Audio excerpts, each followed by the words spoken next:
Он цаг уйлран одсоор түүхийн шаргал хуудаснаа бичигдэн үлдэх хурдтай урсан өнгөрөх энэ цаг хугацаанд олон түүхийг бид мартаж өнгөрчээ. Хүмүүн бид угаасаа мартах нь их болсон энэ цагт мартаж болохгүй түүх байдгаа. Бидний дурсах тэр цаг үе, тэр тээх өдрүүдийг эргэж нэг дурсая. 30-аад жилийн тэртээ бид өөр нийгэм, өөр цаг үед амьдарч байлаа. Социализмын гэж нэрлэх тэр үеийг манай залуус мэдэхгүй. Чухам ямар цаг үе, ямар нийгэмд бидний эцэг их амьдарч байсан бэ?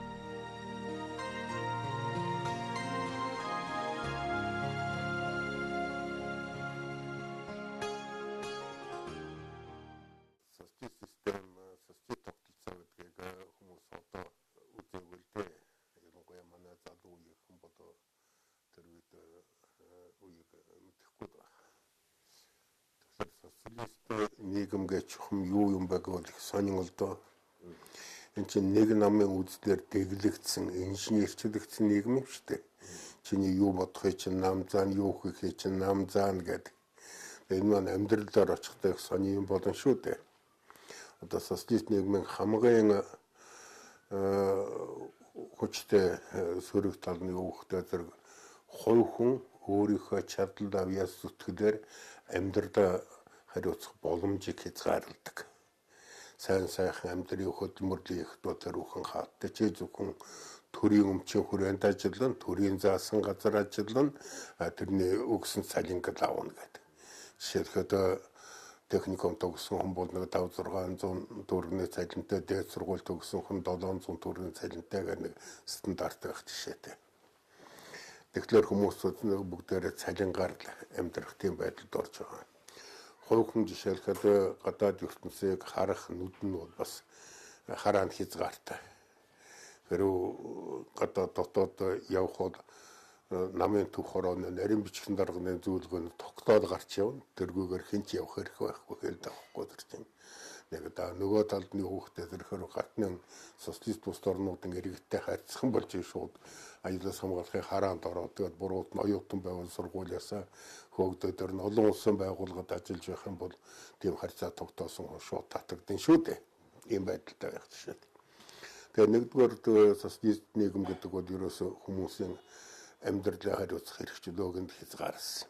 Энэ бол хүний хамгийн том хэрэгчлөө шүү дээ. Одоо чинь бизнес эрхлэлийн дуртай юу гэж чадхаа хийгээл ингээд явж байна. Энэ бол амьдралаа хариуцж байгаа бас нэг хэлбэр л дээ. Тэгээ нөгөө талдны хүүхдээ тэр социалист нийгэм гэдэг маань зөвхөн ертөнцийн нэг үзлээр л харна. Тэр үедл манай Монгол Ордын хувьсгал нам гэж байлаа. Тэгээд зөвлөлт холбоотолсон коммунист намын яг дагуул.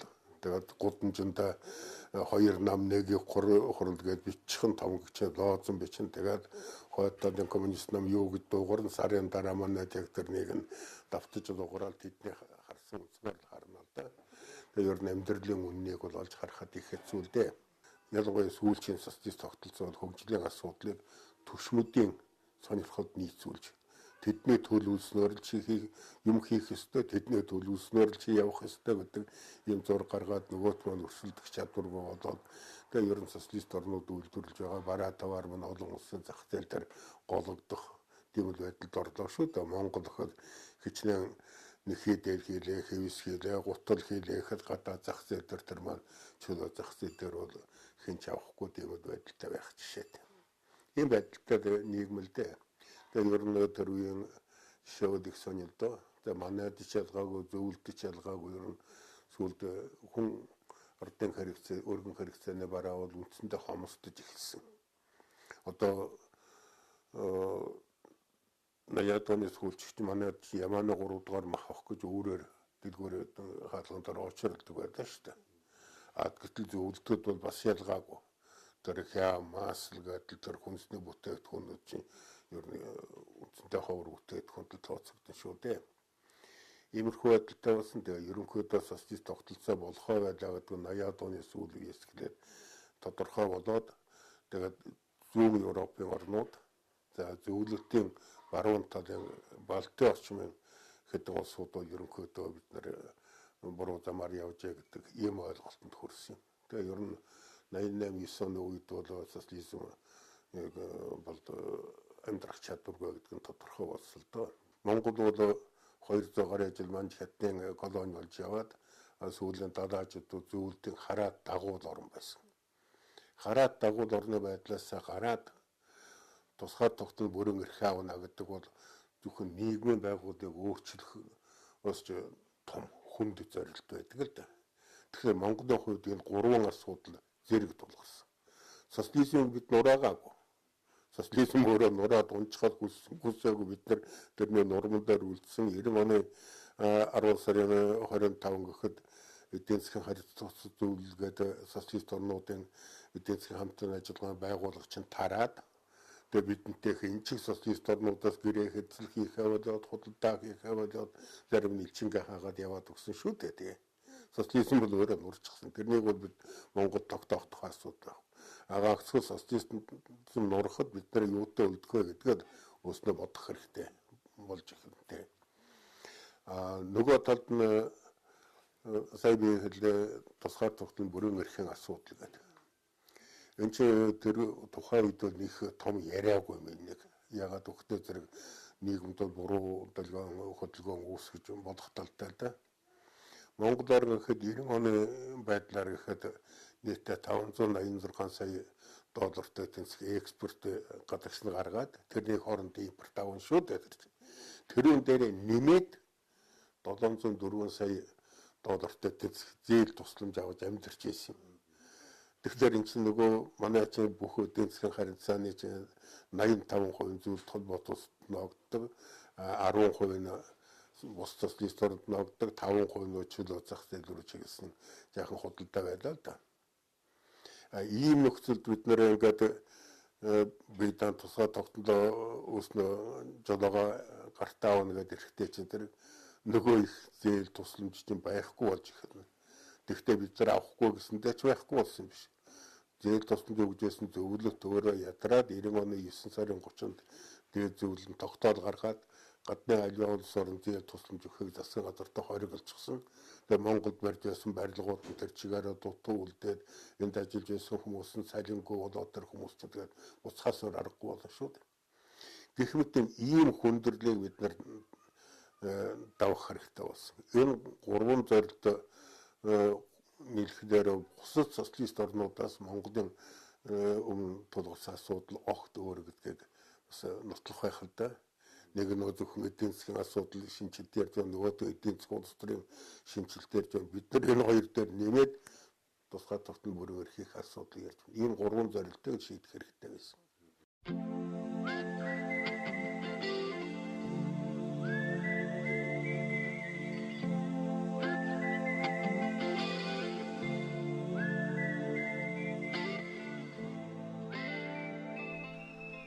Хоёр Германыг заагласан Берлиний ханыг нурааж, хүйтэн дайны төгсгөл ирсэн тэр цаг үеэс социалист лагер нуран унсан юм. Зүүн Европоос эхэлсэн энэ өөрчлөлт 1989 оны үйл талын Монголд ч идэвхжиж 1990 оны цагаан морин жил монголчууд бид шинэ нийгэм, шинэ амьдралын үүдийг тогшоод зогсож байлаа.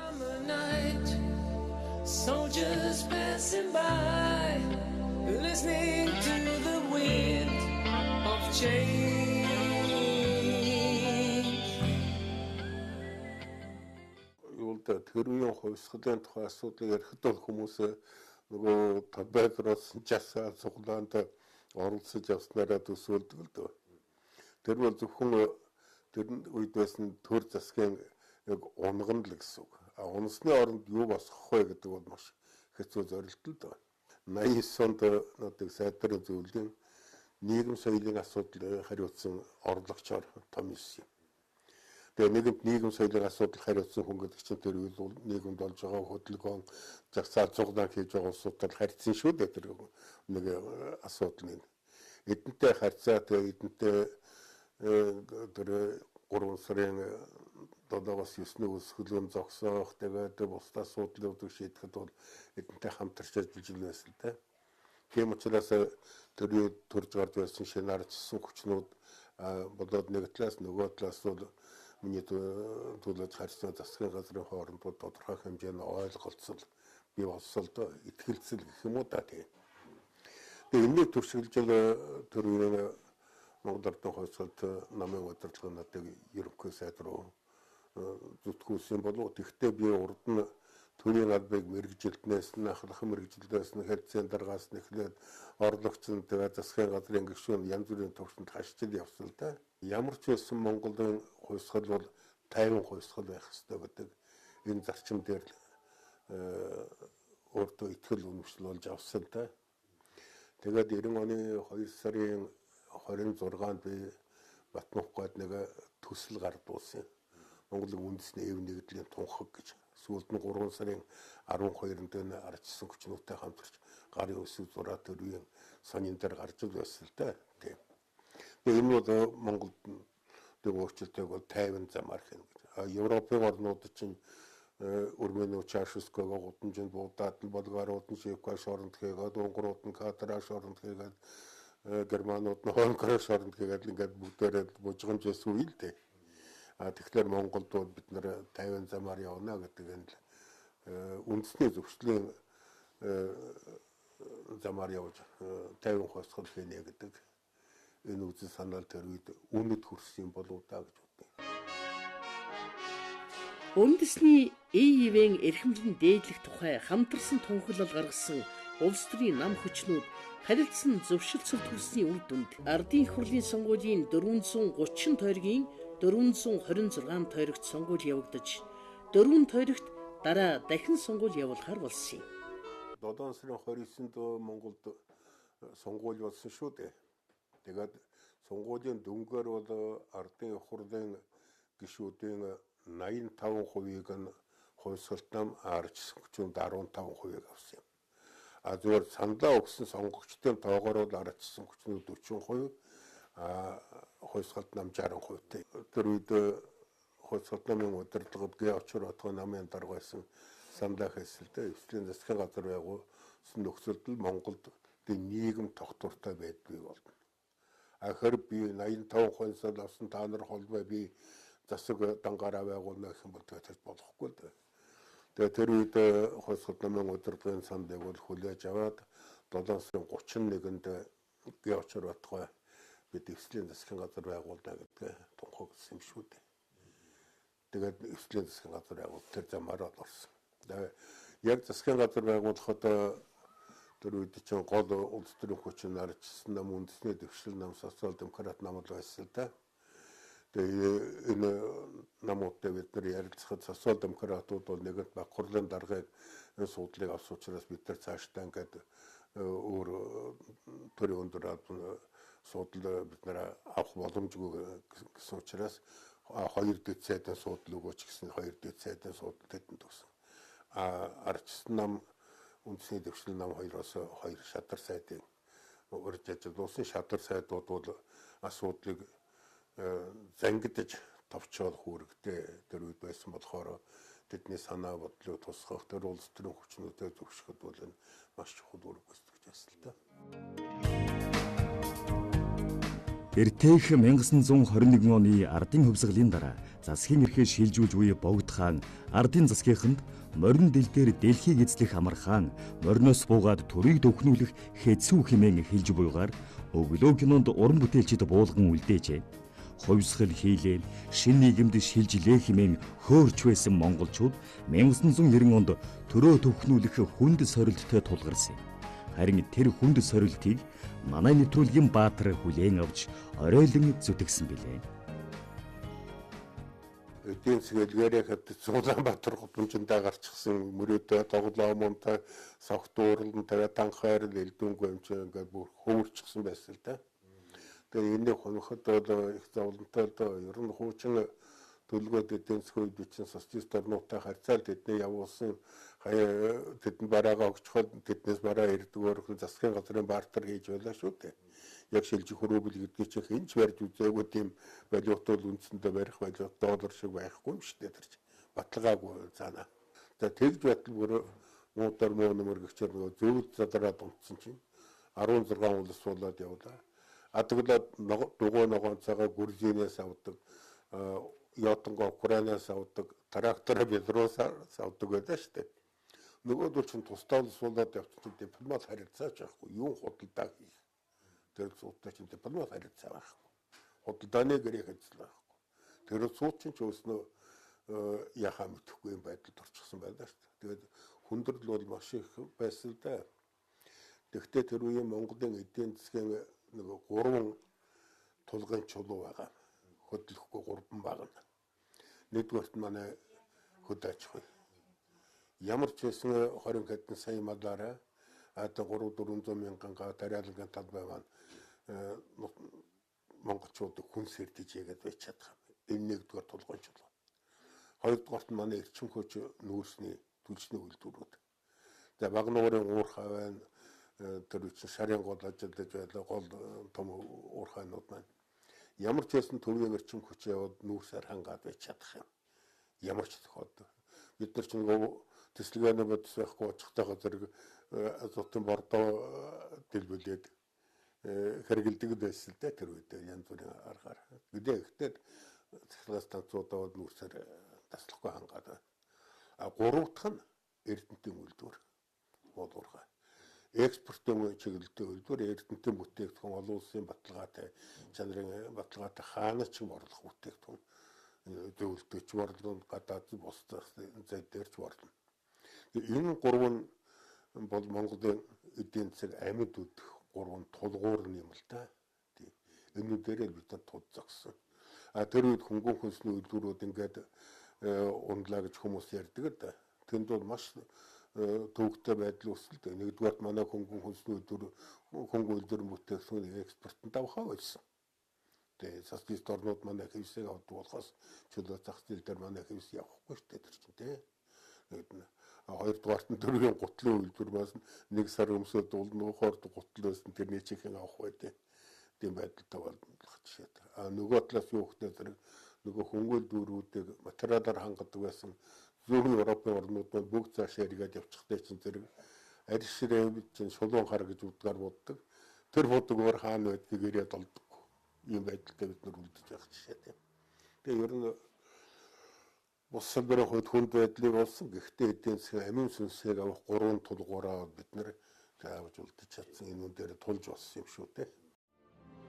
1990 он Бямбсүрэнгийн засгийн газар эдийн засаг улс төрийн олон сорилттой тулгарсан юм.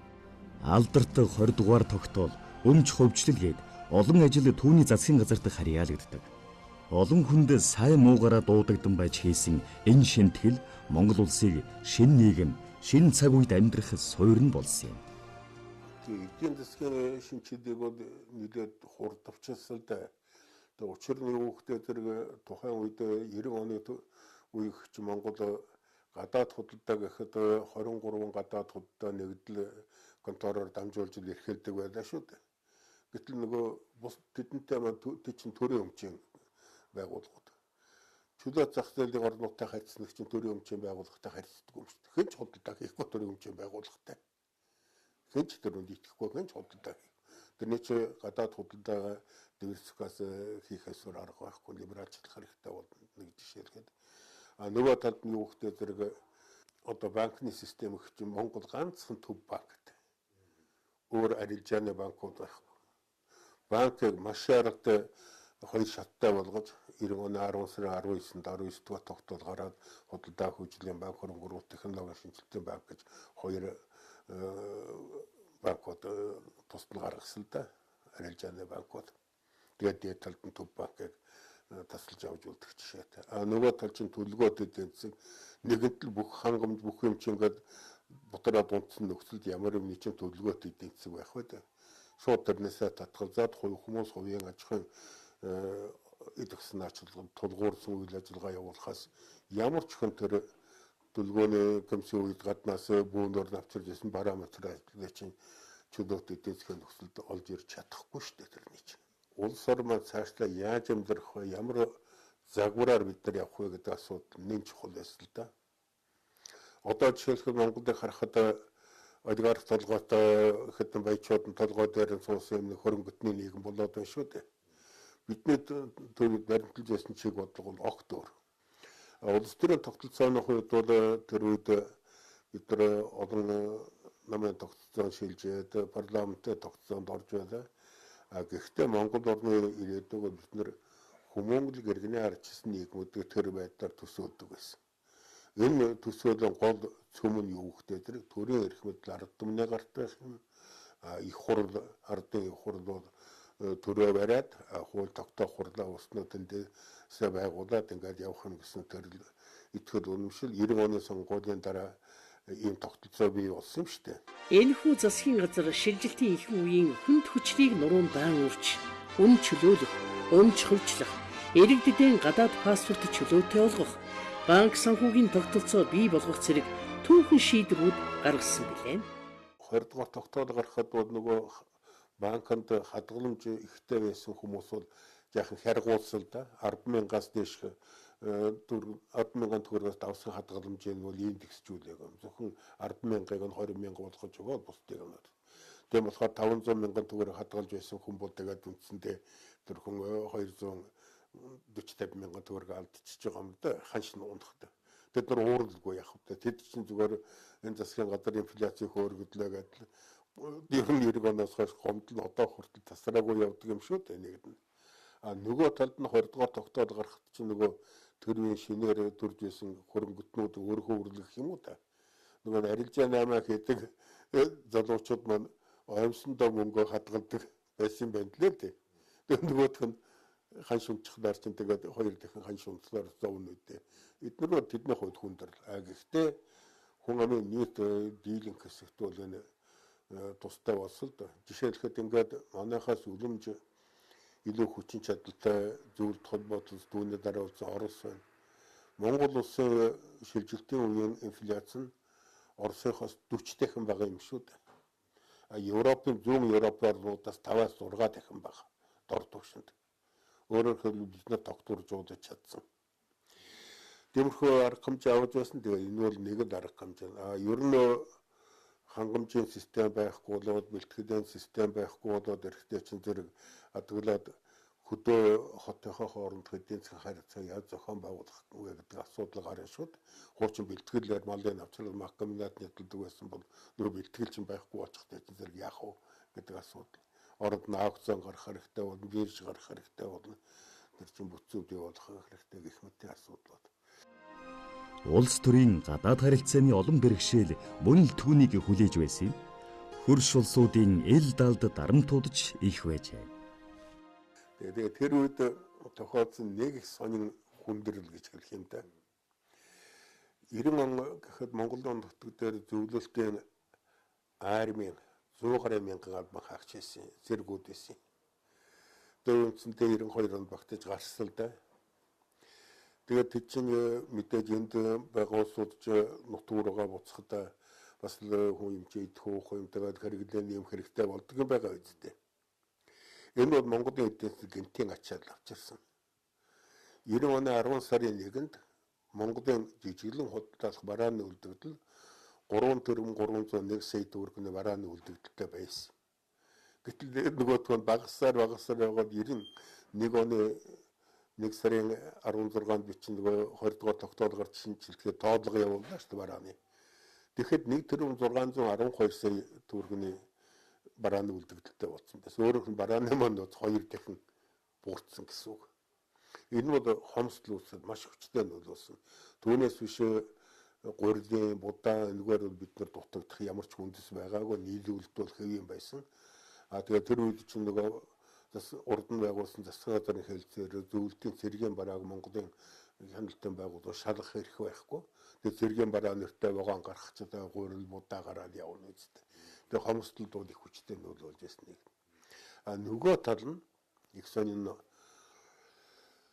яг Монголд ингээд ардчсан сонгуул бодлоо өвслийн засгийн газар байгуулна гэдэг 7 сарын 31-нд зарласан 8 сарын 1-ээс эхлээд зөвлөлтийнхэн Монголд нийлүүлдэг шатхууна 50% бууруулсан. 90 оны 8 сард 34 мянган тонн шатхуун нийлүүлэх ёстой байсан. 17 мянгаыг нийлүүлсэн. Тэгэл энэс хойш тасаа ерөөсө 50%-аас давуулаагүй. Гэрээ хэлцэл ёсоор явах хөөхтөр бид нар эрдэнтийн бүтээгдэхүүнээ зөвлөлтөд экспортод гаргаад тэдний оронд нь бидэнд нефтийн бүтээгдэхүүн юм л арилжаа явж байсан үйл дээ. Гэтэл тэр би л сүүлд нь зөвлөлт нураад унчихсан. Орос үлдсэн. Оросын үед ч гэсэн ер нь 92 оны эхний 3 сард 3 сарын 27 хүртэл Оросын тал 1 тонн шатхуун нийлүүлээгөө бид зэсээ ачуулаад байдаг. Мөнгө нь орж ирдэггүй, шатхуун орж ирдэггүй. Ингээд хомсдол хүчтэй болсон нэг. Нөгөө талаас зөвлөлтийн тал бол Монголыг нэг өөрийнхөө нөлөөний хүрээнээс гаргах нь гэдэг улс төрийн хориг арга хэмжээ болгоод бидэнд 70 хориг тавьсан л да. 90 оны 12 сарын 26-нд Зөвлөлт хууль утсан коммунист намын тухрын улс төрийн товчоо Монголын асуудлыг хэлэлцсэн байдаг. Тэр асуудлыг нь Оросын аюулаас хамгаалах байгууллага оруулсан байдаг. Тэгээд маш нууц 79-13 тогтоол гаргаад 27 оны өдөр зөвлөлтийн элчин Хувьсгал намын даргын өрөөнд ирээд нөгөө цаасаа уншиж өгчхөд буцаад гармандаа хийгээд манай талд өгүүлбэр гараад явчихсан. 28-нд ерөнхийлөгчийн зөвлөлтийн ерөнхийлөгчийн зарлиг гараад Бартрын худалдааг бүрэн хаагаад тэгээд галийн татварыг манай бараанд ногдуулах 1500% хүртэл өндөр тогтоосон. Өөрөөр хэлбэл гадаад худалдаа хойшоо чиглэх боломжгүй болсон л доо. Харамсалтай нэ галийн өндөр татвар одоо хүртэл зарим бараандаар хадгалагдсаар байна л доо. За 3 дахь зөвлөлтийн талаас авсан нэг хүндрэлтэй зүйл юу гэхэд 90 оны 8 сард Монголын нутагтаар орж ирсэн хэрийн орёоноор орж ирсэн үхэрт нь нялзан өвчин гараад тэрнээ Монголын талд мэдэгдэхгүйгээр манай нутгийн гүмөр 300-400 км уруулаад нөгөө халдварт өвчнөө. Тэгээ манай тал мэдэнгүүтээ зөвлөлтийн тал шаардлага тавьсан л да. Та нар юм одоо малахасыг зэмийг цэвэрлээ гэдэг. Тэгэхэд өөрснөө тийчээсээ вертолетор дүүжлээд аваад явж байгаа шүү дээ малахасыг. Тэгч тасарч унаа тэр дунд чи юу ч болсон нутгаж халдвар. Усын чиглэлээр орж ирсэн сарлагт нь бас мэлзэн гарсан. Тэгэнгүүт Монголын малд гоц халдварт өвчин гарлаа гэд манай малын махны экспортыг хаачихсан. Тэгээ үндсэндээ зөвлөлтийн талаас бол маш хүчтэй эдийн засгийн хориг арга хэмжээнд орсон. Тухайн үед бид нар нийгмийнхээ сэтгэлийг хэмжигдүүл хөхгүй байхын үднээс энийг хэлээгүй. 91 оны 2 сарын 15-нд нас би Орос улсад айлчлал хийсэн тэр зөвлөлтийн задраагүй. Оросын сайдарын зөвлөлийн дарга нь Иван Степанович Силаевгад том эрдэмтэн бид хоёр хуучин тань тэр хүнийг тэр хүнч нэг ижүүрэн автомажуулалтын төслийн удирдагч би Монголын талын бүлгэн удирдагч байсан юм л да хоорондоо харилцаа. Тэгээ очиод Оростой бид нэр сайн хөршийн найрсаг харилцаа хамтын ажиллагааны тунхаг гэж гаргасан. Тэгэхэд зөвлөлтийн хийх дургүй л гэсэн. Энд чинь зөвлөлтийн дотор орж ирчээд тэдний бүрэлдэхүүн байгаа улстай одоо Монгол ингээд тунхаг хэлцээр хийгээд явж байна гэж. Гэхдээ тэр маань одоо сүүлд Орос улстай харилцахад бол суур болж үлдсэлтэй. Ер нь 21 оны намар Орос улстай гэрээ нэг байгуулсан. Тэрнээс Орос улс гэдэг субъекттэй гэрээ хэлцэл байгуулаагүй зөвлөлтөд гэрээ хэлцэл байгуулж явсан. Одоо Оростой харилцахад бол тэр тунхаг анхан байгуулж нэг шинэ харилцааны ихийг тавьж байсан. Гадаад талдаа бол явахдаа тэр бидний хувьд нэгэн цусны систем нураад унтсан юм чинь хятад улстай харьцаа бүрэн сэргээгүй дөнгөж их л төдий байдаг. Чөлөө зах зээлийн орнууд өндөр хөгжит орнуудтай харьцахад бол харьцах шаардлага зайлшгүй байсан. Нэгдүгээрт нь өөхтэй тэр Дэлхийн банк валютын сангийн дэмжлэгийг авна гэдэг чинь Америк, Англи, Герман, Франц, Японы дэмжлэг зайлшгүй авах хэрэгтэй болно. Тэгээ энэ улсуудын дэмжлэг.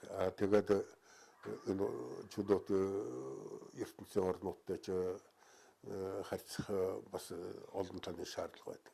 Ингээд 91 оны 6 сарын 17-нд бид нэгдсэн үндэсний байгууллагын төв байранд тэрний хөгжлийн хөтөлбөрийн удирдагч Уильям Драперийн өрөөнд 3 цагаас 24 улсыг уйлсан. Тэгээ тэр Монголыг дэмжих шорнуудын бүлэг байгуулъя гэж. Яг манай хоёр хөрш ирээгүй 12 оронд ирсэлтэй бид нөөрэснээс. Тэгээ тэнд Монголыг дэмжигч орнуудын бүлэг байгуулаад эдгээр маань биднийгээ дэмжиж ингэж явсаар байлаа. Олон улсын валютын сан дэлхийн банк бол Монголын 50 замаар арчид хэд нийгмийн зөвшөөрлийн замаар явж байгаад маш богино хугацаанд бол гишүүнээр эсвэлж явж тэгээ бид гадаад талдаа бол эдийн засгийн харилцааны тулгууртай болсон юм шүү дээ яг үндсэндээ. 90 оны тэр цаг үеэс эхлэн монголчууд бид зах зээлийн учрыг ухаж, иргэний эрхээ эдэлж, бусдын эрхэнд жаргах биш, өөрийн эрхээр төр улсаа удирдан залж эхэлсэн билээ. Цаг хугацааны нэн ээдрээтэй энэ зурвалсхан үеийг далайцтай ажиллагаа, ухаалаг бодлого, тууштай зүтгэлээрэн Бямбсүрэн ерөнхий сайд даван гарчээ. Манай засгийн газар бол нэгдүгээрт нь маш чадварлаг засгийн газар байсан. Бид 16 засгийн газар ерөнхий сайдтайгаа 16 хүн байсан. За эдний 9 нь эрдмийн зэрэг цолтой доктор, академичид, профессорууд байсан. Тэгээ мэрэгжлийн асар өндөр түвшинд асуудлыг хариуцах чадвартай байсан нэгд. Хоёрдугаарт нь гар нийлж ажилладаг байсан. Одоо миний 16 хүнээс ертөнцийн мөнх усыг үзүүлсэн 3-4 хүнээ бусдад бүгд гав ятуучлаа шүү дээ. Гав ятсан төрдөө зарим нь албахаагаад хашаад явж байна. Ер нь ажлын төлөө сэтгэлээсээ зүтгэдэг байсан тоо. Тэгээ нэг тал. За өөр нэг төрлийн онцлог гэх юм бол би чинь кабинетын зарчмаар ажилласан анхны засгийн газар. Гэхдээ манай засгийн газрын бүтэц бол одоогоос өөр. Бид шадар сайдын институттэй байсан. Шадар сайд.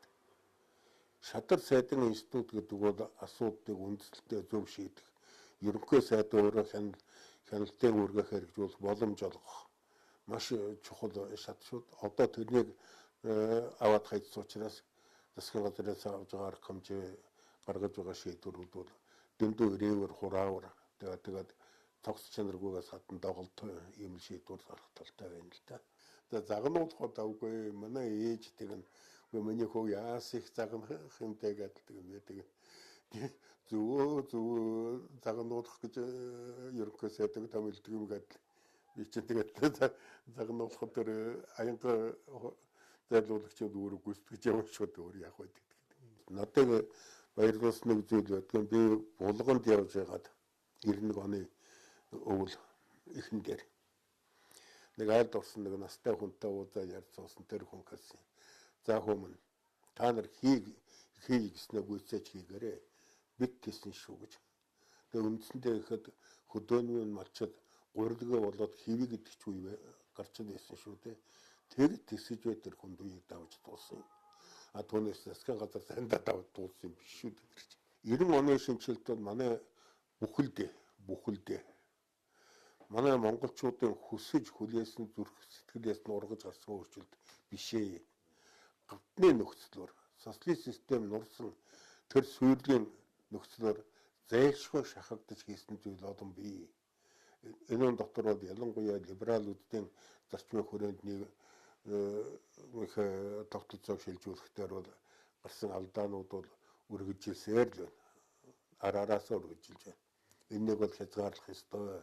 Бид чинь өөрийн төрт ёстой, өөрийн үндэсний онцлогтой улс гүрэн шүү дээ. Тийм учраас өөрийнхөө үндэснээр хашигдар асуудлаа зангидаж замаа өөрчлөх цаг болж байна гэж боддог шүү дээ. 1990-ээс 92 оны энэ 2 жилийн хугацаанд Бямбсүрэнгийн засгийн газар нь Монгол улсын тусгаар тогтнол бүрэн эрхтэй байдлыг баттган бэхжүүлж их орондоо эдийн засаг зах зээлийн шин тогтолцоог бүрэлдүүлж ардчилсан иргэний нийгэм байгуулах суурийг тавьсан. Мартаж болохгүй түүх, мартаж болохгүй хүмүүс гэж байдаг билээ. Хувьсгалын дараах халуухан өдрүүдийг эргэн дурсахад ийм буюу